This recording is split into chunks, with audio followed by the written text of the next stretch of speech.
From the Apubco Studios at Britain and Broadway, you're listening to a News OK podcast. Hi, everybody. Welcome to the News OK Comics podcast. I'm Matt Price. This is Kyle Roberts. We're here on kind of football kickoff.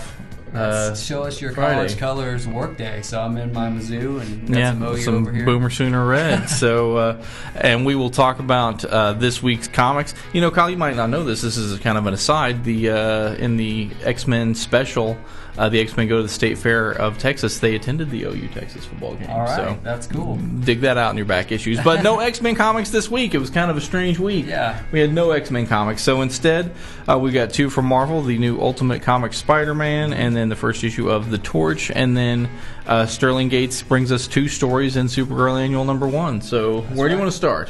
Let's start with Ultimate Spider-Man. Okay. Basically, Ultimate Spider-Man relaunched into Ultimate Comics Spider-Man following the events of Ultimatum, where, you know, so much of the country was destroyed and the effects of Magneto... Huge national catastrophe. And so Spider-Man's kind of dealing with that. He's having these dreams about the deaths of all these superheroes.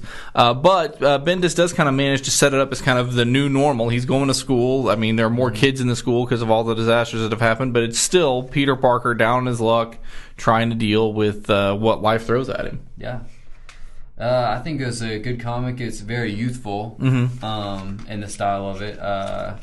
I don't know, I couldn't really get past that this is a totally different universe and it's just kind of a different Spider-Man. You know, he's dating Gwen Stacy and just all that stuff that just kind of make it different than what I'm used to. The continuity, of course, is completely different, and with the events of Ultimatum, even more so. So if before they were maybe somewhat more similar, I think they've diverged off even more, although the characters, I think, still, you know, it's still at the heart of it is Spider-Man. Yeah.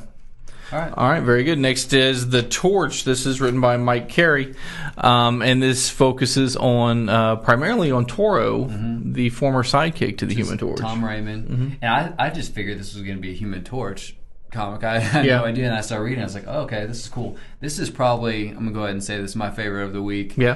Because I didn't know really a whole lot about this story. And this is really bringing back kind of like the 40s time, but set today, of the, you know, Cap sidekick of Tom, you know, Human Torch sidekick, and it has kind of the 40s style vision in it.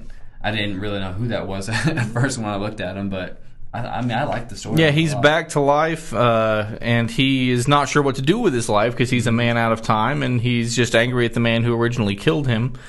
So he goes for revenge, and we see how that kind of plays out. And the color in this comic is amazing. They do a nice job of kind of making you see sort of the flames and the man on fire and everything. So exactly. All right, very good. And then we'll wrap it up with Supergirl Annual #1. Two stories from Sterling Gates, drawn by Fernando Dagnino, who I might have said that name somewhat wrong. But basically two stories that I think people have been looking for in the Supergirl run.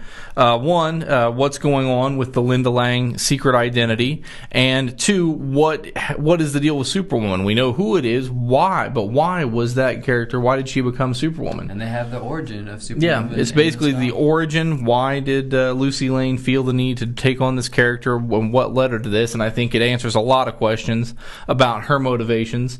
And then also in the first story, you've got a good character piece on Kara, on Supergirl herself, as she tries to figure out what her place is in the world. Both of these deal with the sort of the idea of xenophobia, of people being afraid of what's different, in this case Kryptonians, but applicable really to anything about how people fear what's different and don't know how to react to it. So stories work on a couple different levels, and I really think it's a strong annual. I mean, you kind of wish Jamal Igle could draw everything, but, you know, Fernando fills in admirably and does a nice job. The storytelling is crystal clear. So I would say this is my pick of the week. I enjoyed both stories, and both are stories that if you've been following Supergirl, you're going to want to find out what happened here. Yeah, it's very character-driven with still a lot of action in it as well. Yeah, absolutely. I think that's what a good comic has in it. All right, very good. So those are some strong ones this week. Somewhat of a lighter week overall, not just a huge stack here, but I think we felt good about the ones we did take a look at. Yeah. So for Kyle Roberts, I am Matt Price. Thanks for watching. Go Tigers.